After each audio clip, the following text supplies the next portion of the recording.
Welcome everyone to the Boston and the Brit podcast. My name is Shane Vitko, alongside my co-host and fiance, Miss Kat Daya. Hi, Texas edition. It is. And I got this fucking wobbly thing. We get everything set up, everything's good, and we're waiting on this side table. So I got this fucking shifty. Actually, this side table she got me so that I can put my coffee on it when I take a shit in the morning instead of having to put it on the floor, and it's been fucking magical. But it was the only thing we could find to hook up for this thing, and now it just sits here and Do you want to tell them what else you put up? What else we put up in the toilet as well? Oh, the crown? Yeah, the crown that goes above his head, so when he comes and sits down, because every morning he's always like, alright babe, I'm going to go sit on my throne. So we got a crown. So there's a crown, so like when you sit down, it's on the wall, and it's like behind my head. So it's a king on his throne taking a shit. It's because you spend most of his time in there in the morning. I do. A couple rounds. So, last episode, when we were still in LA, we left off kind of vaguely talking about some things about why we had left LA. You want to talk a little bit about the incident, the main incident there? Well, I feel like we should, because people have been messaging, asking, what happened in the apartment, and they want to know more about it. Right, so stop fucking around and tell me. Yeah, I'll tell you. So, basically, Shane and I had come in from dinner, and it was like 9:15, and I sat into the bed. He was actually on the throne. Taking a shit, pants around my ankles. And I'm sitting on the bed, and all of a sudden we hear boom, boom, boom. Oh, I can't really do the...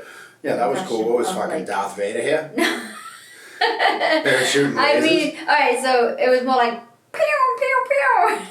You know what I mean? Like bullet shots. Alright. Loud bangs. That sounds scary. I'm already nervous just by those sounds. The only thing I knew was that it was bullet shots or it was something. Right. And so I jumped down to the floor because you were like, babe, get down. And then you jump up and all I see is your bum just running past me because your pants are still up behind your feet and you're running into the main room and the dogs are going crazy and we're like, what the fuck's going on?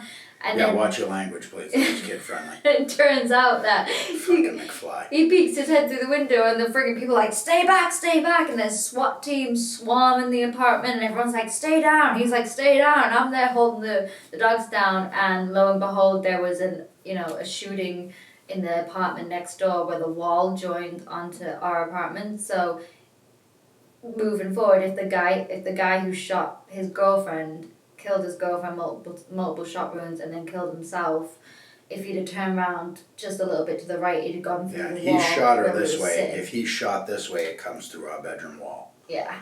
So that was a bit of a wake-up call. I mean, we were already moving out of LA before that happened, but we were going to move in January, and we just brought it up forward because I was freaked out. I mean, I was really freaked out. For about 2 days, I didn't want to go outside, and I was just nervous, and, we all dealing with that trauma, and I know you were kind of just in your own space, and it was hard to process because it's just so close to home. I mean, it's fine, you hear about shootings all the time in houses, things, but at least separate walls. This is like, we could have got caught in the crossfire. Well, I think that's the thing with a lot of things where it's not an issue until it happens in your life, right? Right. Where it's out of sight, out of mind till it's your life, till it's someone in your life that's affected by it. Now, the thing with that situation was, like for you, I remember, like you didn't want to go outside, you didn't want to walk the dog, you didn't want to leave the house, and for me to explain to you that the threat was neutralized, and it's like, it's not like this was like a feuding gang thing and like it was going to be caught in a crossfire. This was like a one and done,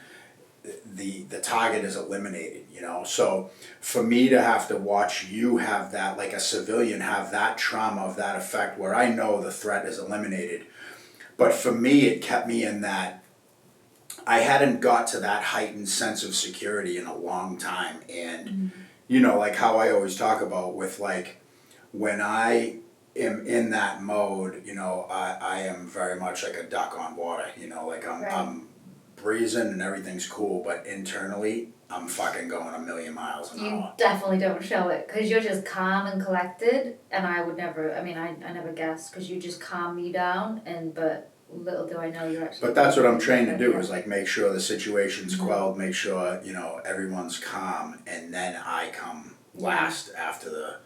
and it took me a few days to kind of get through that and process that and whatever. So that's what happened with us in LA, amongst, you know, it just... There was look, other stuff, you know, that a week later after that happened, when I finally decided to go out and walk the dogs at 6 a.m. and I go downstairs and then the whole window smashed in. Turns out the police had smashed it through because they were chasing another guy who, I don't know if he had a gun as well, but there was something else going on. It was just so much crime starting to happen, more so than ever, I think, whilst living there. I don't know if it's due to the circumstances of what's going on in this world, but... I think it's just like the opportunities, right? Like I had so many things going on in LA and COVID kind of put a stop to that, and I'm 40 and it's like, if I was 25, could I have... You told me you were 30. Yeah. Could I have rode out the storm for a little while to see what happened, to pursue acting and all this other shit? Of course. Mm-hmm. But at 40, I just didn't think that it was realistic. Like, A, that was never my priority anyways. It was fun. I'm grateful for the things that I got to do. But it was never my intention to, like, I'm not going to stay in LA and for, you know, how much we're paying for rent, all this stuff, to just be like, well, yeah, I'm going to make it. And, you know, there's going to be a role coming up for The Rock or Batista or something sometime. Right. It's like, I was over it, you know, and it was just getting crazy with the masks and crazy with all the stuff, the cost of living. So, tell the fine folks what we did. What did we do?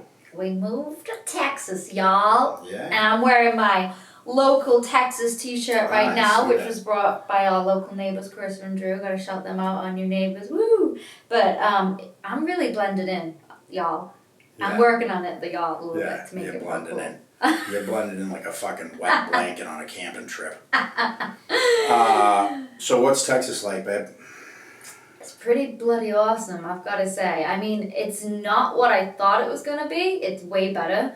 Have you seen any men wearing just overalls with, like, you could kind of see their nipples a little bit, like eating hay? Only you in the mornings on Sundays. My nipples are out every morning. Always. I'm just waiting to get that pair of overalls. But no, I haven't actually seen anyone. But it hasn't been that rednecky, right? It's not rednecky. It's just like a bunch of nicer people that are like willing to like bring you batteries and like do things when you run out of a battery. Like it's much nicer people. The one thing I will say is where we are is a little bouge.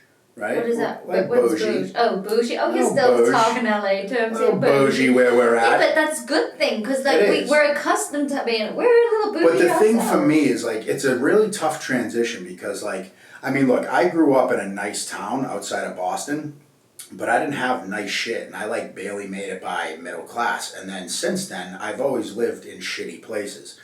So to be a part of a community like this, and it's almost like, you know, I'm in Reading again, like when I was a kid before it got polluted with heroin and all this other bullshit. But it's a trip, man. It's a trip to see so many families and kids and neighbors and an HOA and everyone bitching on Facebook about what's going on. And I'm just going like, Jesus, dude, nobody's getting shot. I can leave my front door open. Like, it is different problems. It's quality problems. Yeah. You know? Yeah, exactly. That's a nice way of putting it, because I know you put it another way before. But I will say that there's been so many people that have gone out of their way to help us. Right? Oh, yeah.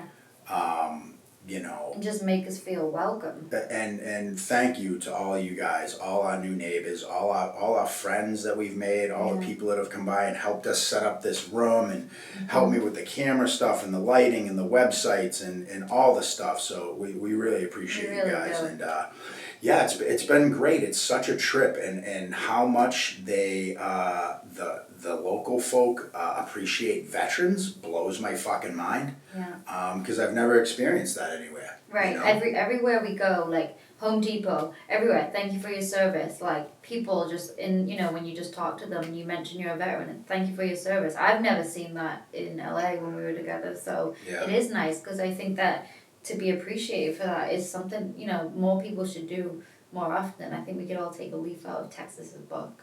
A leaf. A leaf. Fucking take a leaf out of your book. But are you? I want to ask you though. Are you? I know you say it's a trip and it's something different, but are you? I haven't really asked you this, so we're gonna ask on air right now. Are you feeling like you're settling in? I don't know. I've been thinking about leaving you, and yeah, that's fine. Just leave it with this house. That's great. I've been thinking about trying to get a nice hut in Thailand, And just, seeing what I can get cracking over there. Yeah. Maybe just wear a grass skirt forever and run around with my balls and dick hanging out. That'd be great. Not like out, but like so they can breathe. Can you videography that so I can watch you? Can you, do that thing with the video? Nah, I mean, I think it's great. I'm really happy that we moved. It just takes time to like adapt. Yeah, like of it's course. completely transitioning. Of course, and like, I'm trying to find my people, and it's tough, man. I think it's tough for anybody, and I think, like, I know for me as a man, like, meeting other men and, like, trying to become friends, and especially at 40, it's not like we're 17, and it's like, hey, do you like to fucking throw shit at cars? Hey, do you like sports? It's trade some Pokemon cards and stuff. Yeah. But it's tougher. It's tougher as an adult male to be like, especially coming to Texas, being a Yankee from the north, and coming from LA where they just assume I'm some fucking liberal that drives a Prius and is here to take their guns away, and it's like that's definitely not the case. The neighbor next door to us, when he first heard that I was from England and he was from Boston, and we both moved from LA, his face was horrified, and then he found out, Yeah, he thought we were Joe Biden's fucking nephew and niece. How about the fucking Texas snowstorm, babe? I know, we survived. When's the last time you've seen actual snow like that? In England, so it's been like a good 9 years, probably. Yeah, I mean, the last time I saw snow like that was, I think, when I drove cross country and I stopped at the Grand Canyon, there was a little bit of snow, but an actual, it's snowing, it was just on the ground though, so an actual, it's snowing and 6 inches of snow outside. It's when I woke up in the morning and I let the dogs out, I a little bit of joy just fell into my heart when I opened the dogs. I was like, oh my god, it's like a white Christmas. Well, yeah, the night before I took a picture of the car because I was like, oh, cute, a little dusting, we got this big, and then the next morning you're like, babe, it's snowing out, and I'm like, huh? Yeah. And I came outside and we're like, oh, let's go walk the dogs, and we got she's got her silk pajamas on. I got the thinnest fucking sweatpants and hoodie on and just put my boots on, and we walked about 20 feet, and it was fucking cold. Mm-hmm. And I haven't experienced that kind of weather in a while, and I was like, yeah, let's turn around the extremities. When it starts to hurt, it's starting to go in. Yeah, it hurt a lot. And then if any of you caught our snowball fight where Shane kept throwing... racked you. Yeah, because you smashed them so hard and you would pound them at me. I fell over 3 times, just face down. I can't help that I'm just fucking sheer muscle when I'm packing a snowball. Yeah, hello. That's what you learn. When you're a kid, you should have seen when we were kids. And we would make them, and you're like this, and you fucking round them off. We used to put them in the freezer so that they would turn to ice balls. Oh my god, you did not. And then you come out with a bag of them and fucking pelt them. Those things were brutal. Yeah, we didn't fuck around. Yeah, but did you see our snowman too? It was pretty bad. It was pretty poor effort. Well, the fucking snow wouldn't stick because it was fake and could light on fire and all this crazy shit. Yeah, do you think it was caused by a hot machine? Do you think they did that purposely? I don't know. I mean, I'm not speculating, but I don't know about that. It's pretty fucking strange. I mean, I know they've had some freezes here, but it was fun and so it's nuts because back home that's nothing, but here in Boston it's nothing. But here, it's they don't have plows, the pipes, the roof, all this shit is not equipped for that. So when it happens, you go oh, big deal, you guys get 6 inches, come to Boston, we get 30. Yeah, but you motherfuckers, the shit's built for that. So when it's not, it's catastrophic. And Walmart closed its doors. Yeah, fucking, what a shame. I know. But yeah, it was a trip to see the roads not plowed and and everyone just stayed home. And then I did get to see some of that redneck shit, people getting pulled around in laundry baskets as a sled and. What do you mean redneck shit? I used to do that stuff as a kid. We'd take the top of the saucepan. No, what do you call it? The lid, the rubbish bin. The lid off it, because we'd have those metal ones, and we'd slide down it, and they'd go super fast because they were super What were they like? Oh shit, that's fast. And the fact that I call it sledging, it's not sledding. Yeah, the Brits, we call it you guys sledging. are fucking weird. I don't understand. It's sledding. It's sledging, S-L-E. Hey, do you guys want to go sledging? Nerd. Look it up. Google it. Yeah, I'm right on that. Are we ready for the Texas summer? No. Can we just rephrase that? Are you ready for the Texas summer? Because we had one day since this Texas heat, and this guy was not wah. It was it's hot, babe. It was AC on. It's like it wasn't even that hot. Yeah, hi. It was like hot. 80, and the fucking humidity was probably at 110. And it's gonna be about 117 with the humidity. It was pretty brutal, but I don't know if you're ready. I'm not ready for you. I'm probably not, but like as long as they just come in here and crank the AC, and I'll just take 47 showers every day. So you can kind of control the AC to make sure it just comes in this room? Because I don't think I will. I don't give a fuck. I'll set up a cot in here and just hang out in the AC and just freeze to death. What's a cot? Like a little army, like a little bed. Oh, cot. Oh, okay. Yeah. I thought like a baby cot. I was like, well, yeah, definitely a baby cot. But I'm excited for the heat. Yeah, I'm not excited, but I also could do without this. I honestly didn't know. I didn't know that it was going to be like cold and shit when we got here. I just figured it was 1,000,000 degrees and humid always. I didn't rattlesnakes everywhere. That it would rain this much. Actually, like I didn't know that Texas had so much rain. I know. It's rained a lot. You would think it's a dry place, but it's been very much like back home, and I feel like it's going to be the 4 seasons ish like it is on the East Coast. But just 20 times more the intensity of the humidity and the fuck off. When? What do you miss about LA, babe? Besides all the fucking homeless people on us. I was gonna say I miss Koreatown, streets of Koreatown, all those needles I used to run past when I go on a morning run. Yeah, that's what I miss. I don't know. I'd say it's weird, but it's something little. But I don't know if it's because we haven't explored enough here yet because of COVID and all that stuff, but some of the easily accessible restaurants, like different types of food that you can get in LA, like, you can get like whatever you want and you can get it late at night, whereas I feel like here, because it's such a community, everything closes at 10, you can't Postmate stuff and there's not that much options. I mean, Texas barbecue's great and we just got you a smoker, so we can make our own food, and we've definitely eaten in a lot more, but I guess I miss that variety. Yeah. But it's not enough to be like, oh my god, I want to move back to LA. It's just like that. So if you had to ask me something small that I missed about LA, it would be that. Yeah, I think so. But I think also too, it's gotten much healthier in the way of like that. Yeah. We cook, like we have a bigger kitchen, we have more space. Yeah, I love cooking. And we got the Ninja air fryer. I know, it's so Let me good. explain something to you. Those motherfuckers don't sponsor us or anything. They probably should. But we sell that. Sell the shit out of everyone that that we Ninja meet, fryer. we are like, if you don't know about the Ninja air fryer, you are fucking missing out. You're missing out. Crispiest Brussels sprouts ever. She cooks shit for me in there pretty much every day. And it produces, I'm talking beef stew, or like when I was a kid, my old man would make beef stew. And if you're from Mass, you understand, like it was that fucking porcelain thing with the glass top. And they'd plug it in, throw all the shit in there, and you'd be there for fucking from 6 in the morning till 6 at night maybe, and then finally it's like tender enough and hot enough to eat.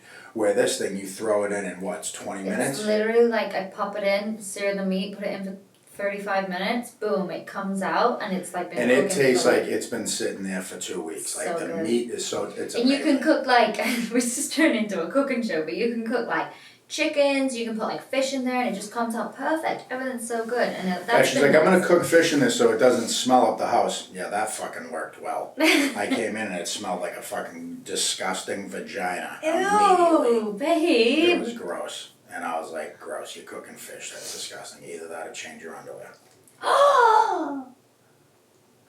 Let's talk more about that desert island in Thailand where you're gonna go and play ping pong balls because Some Asian man ladies? Yeah. Taiwanese? Yeah, when they pop the what are they ping called pong in balls. Thailand? Taiwan? No, that's Taiwan. Taiwanese? They're Thai, they're just Thai. They're right? just Thai.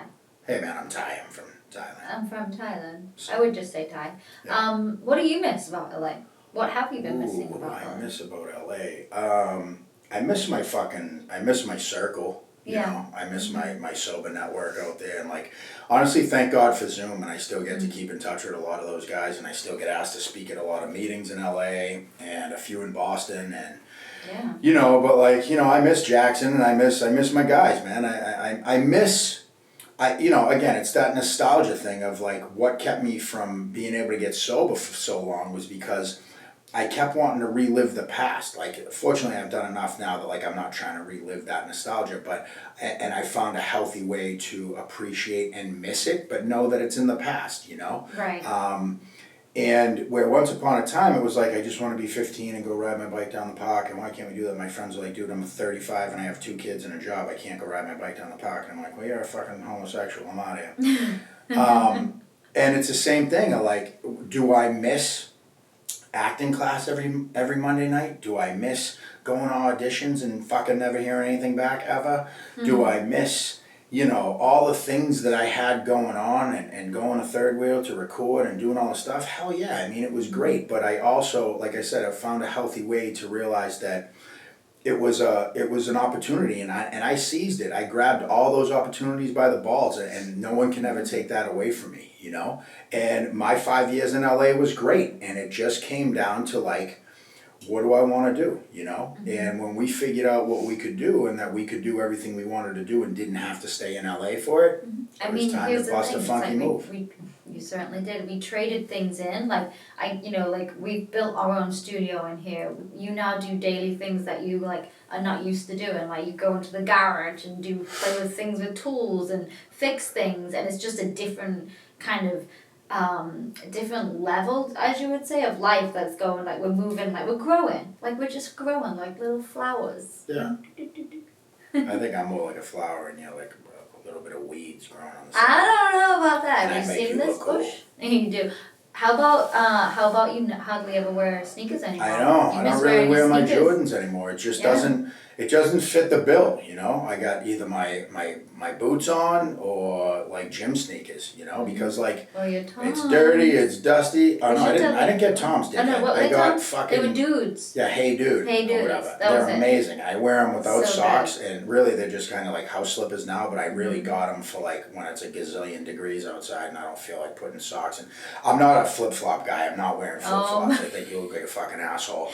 Especially if you wear them with jeans, and like borderline when you wear them with shorts, because it's fucking weird. It's just weird to me to see a man wearing flip-flops. I'm just not down with it. Do you want to tell them? I actually have video footage of Shane trying flip-flops on for the first time ever once in LA. I think this girl was mortified in the store. He's walking around in these flip-flops and he's like, oh yeah, hi, yeah dude, are these weird? And he's just like dissing them, and it's just a pretty funny video. I gotta Yeah, well, I forgot about that. Jesus Christ. It was a while ago. We've done well. Yeah, we have. We finally, I feel like we're reaching a point where we can finally settle. Like, I just went into the at-home store, which is my new favorite store. And I just that's your new... In LA, your therapist was Ross, and now it's at home, definitely. You go there to get a fucking one... I'm going to get a pot and come back with fucking... a gazillion baskets, a fucking mirror. Yeah, because, I have a big house to fill now. I got more hand towels. I'm like, oh, great. Yeah, but it's nice, I get to things. But I feel like we've been trying to, catch up and get all these basic needs. And we finally, starting to, get into a routine. It's not always all right, let's get this furniture. Let's go to Ashley Furniture and see if when's half of the rest of our couch coming. I think what's taken away from stress, too, is that we haven't, fuck, I hope that's recorded. We have not... I hope that is, because I don't see it moving. I don't either. But I see it moving down there. Okay. But I don't see it moving up there. We have not stressed about putting shit up and... Fuck. The laptop just went off. Yeah. We haven't stressed about putting shit up, and...